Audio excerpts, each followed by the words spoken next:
Okay, so we have our ingredients na red onions and garlic. And what I'm doing is I'm slicing one whole bulb of garlic. This is for our garlic chips. Later on, na ipiprito natin, itatop natin yan sa ating beef adobo.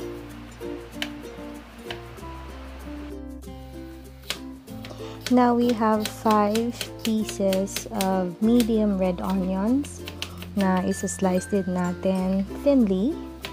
And then, gagawin natin siyang caramelized onions. Toppings din natin to for our beef adobo. So, I'll show you later on how to make your own caramelized onions.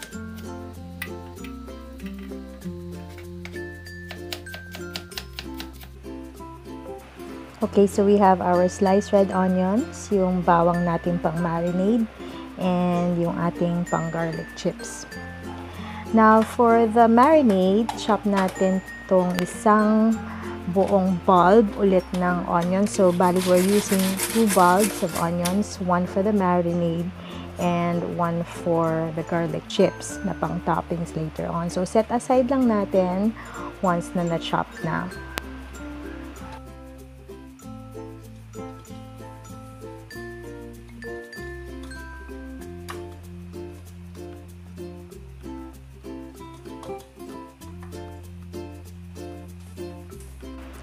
Now, for our marinade, we're gonna use 3/4 cups ng cane vinegar, 1/2 cup ng soy sauce, and then 1/4 cup ng Knorr seasoning.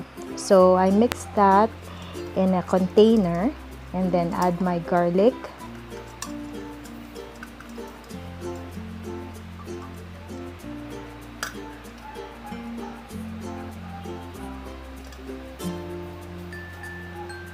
I also add crushed black pepper, mga 1/4 teaspoon, and then buong paminta, 1 palm. Hindi ko na masyadong sinusukat yan, basta ina-eyeball ko lang. And then we're gonna put in the bay leaves or laurel leaves.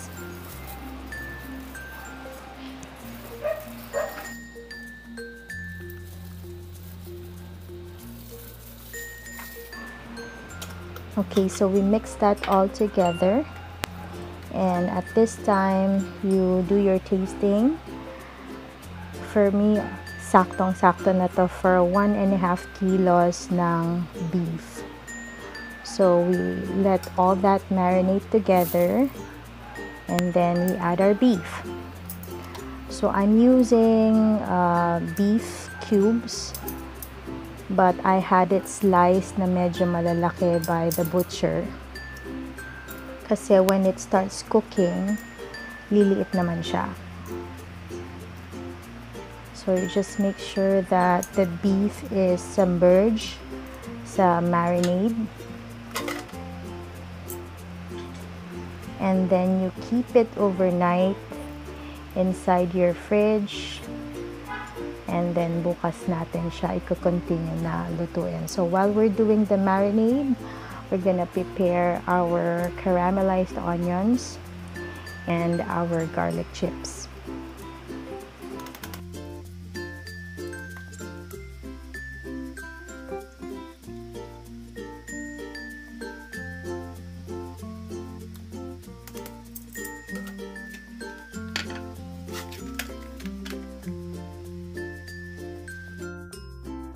So, when making your garlic chips and caramelized onions, mas maganda kung non-stick pan ang gagamitin nyo. And you add a flavorless oil such as canola.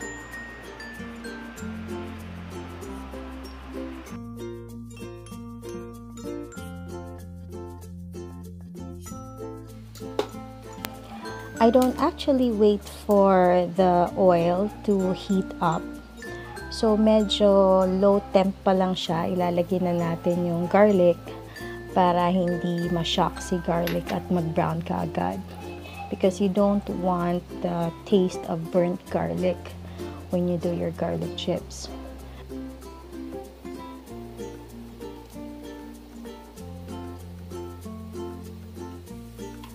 So as the garlic starts cooking, let's just make sure na we stir it para even yung pag-brown ng garlic natin at hindi siya masunog.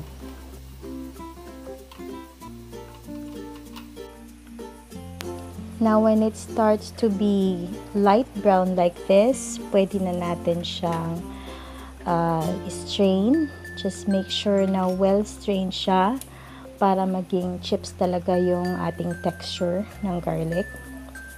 So the secret of crispy garlic chips is you drain the oil really well.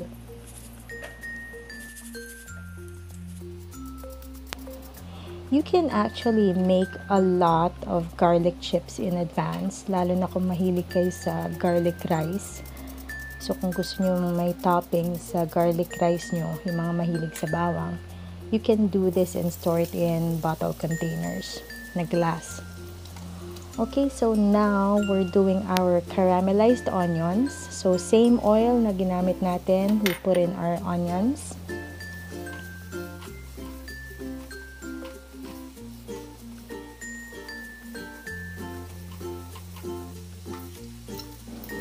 Okay, now we add salt.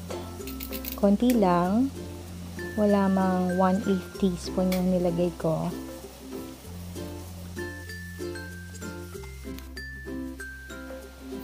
Now, we're gonna add in 2 teaspoons of sugar. This would enhance the sweetness of the onions.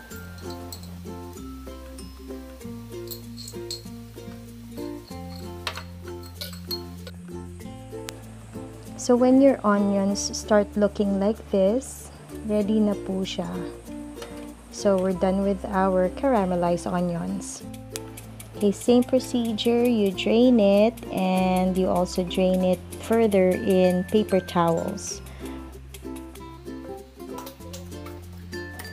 Yung pinaglutuan nating oil, I keep it and set it aside kasi magagamit natin yan with our beef. This has so much flavor kung alam nyo lang ang bango-bango ng oil na to. So we have our garlic chips, our caramelized onions, and then yung oil na sinet aside natin. Okay, so we're done marinating our beef overnight and we're ready to cook. You can actually have this made longer, more than overnight if you want. So maximum siguro 24 hours. And yung ginagawa ko ngayon, tinatanggal ko siya sa marinade kasi iba-brown natin yung meat. Inaalis ko din yung mga bawang na nakadikit sa beef para hindi siya masunog kaagad. Okay, so we're ready to brown our meat. Gagamitin natin yung oil na pinaglutuan natin ng garlic and onion. As I've mentioned, napakalasa nito, so don't throw it. Dagdagan lang natin ng konting oil pa kasi parang medyo ipa-pan fry natin yung ating beef.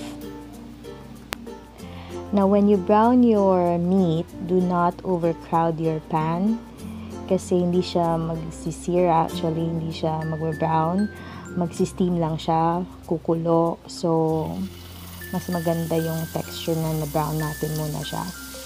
So, this is a dry beef adobo. Wala masyadong sabaw to.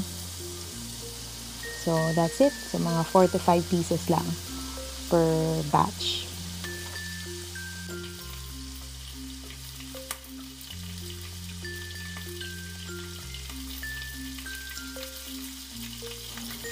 Okay, so after browning, isi-set aside natin to.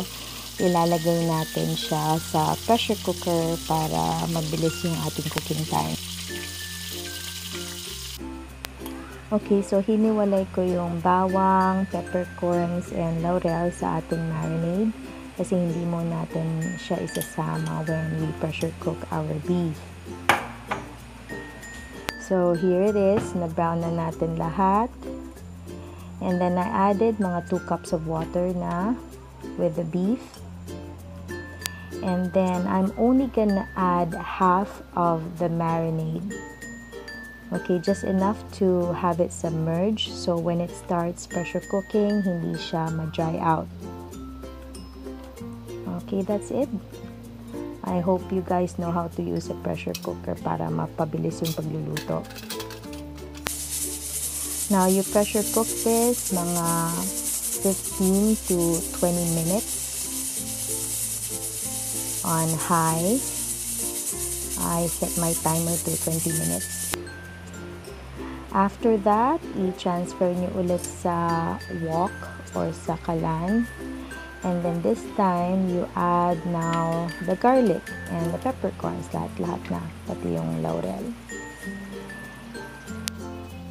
And then you simmer, adding water from time to time hanggang sa malambot na yung karne.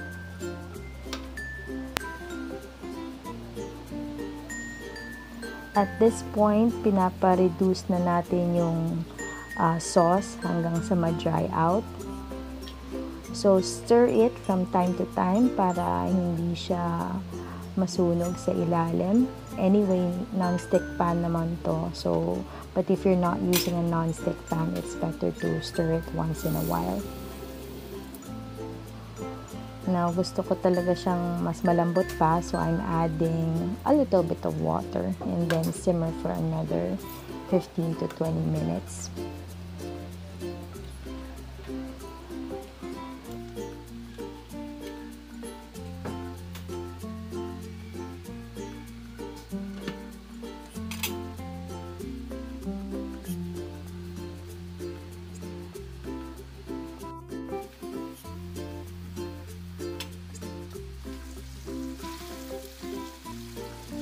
Okay, so at this point, ready na yung ating adobo. The sauce has almost dried out. Mag-iwan tayo ng konti para may liquid and konting moisture pa rin yung ating beef.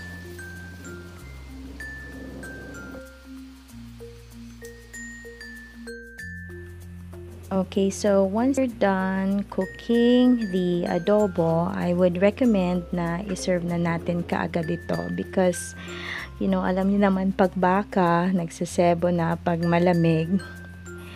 And I would really want you to use canola oil, yung mga oil na hindi talaga nagsasebo, even if you put it inside the fridge. Alright, para mas healthier. Okay, now what I'm doing is I'm packing this in individual microwavable containers. Mga good for 2 persons itong ginagawa per container. I'm topping our caramelized onions. This is what's different with my beef adobo kasi it's add that additional flavor ng onions. And then after that, we're gonna top it with garlic chips. Ika-crush natin ng konti para hindi naman malalaki yung makagat nating garlic. Now, it's best na gawin nyo to if nagbabaon kayo kasi it's really gonna last. Hindi siya madaling masira. And then, it can stay long inside your refrigerator. If you have a microwave, mga 2 minutes lang, you're good to go. So, ganito yung style ko. So, there it is, your beef adobo made by yours truly. Now, this recipe, I was able to make 3, actually 3.5 containers. So, I hope you enjoyed it. That's my version of the beef adobo. Now, let me know your comments down below about this recipe. And I want to thank you in advance. Like this video, share this recipe, and subscribe to my channel. So, hope to see you guys watching my cooking videos next time.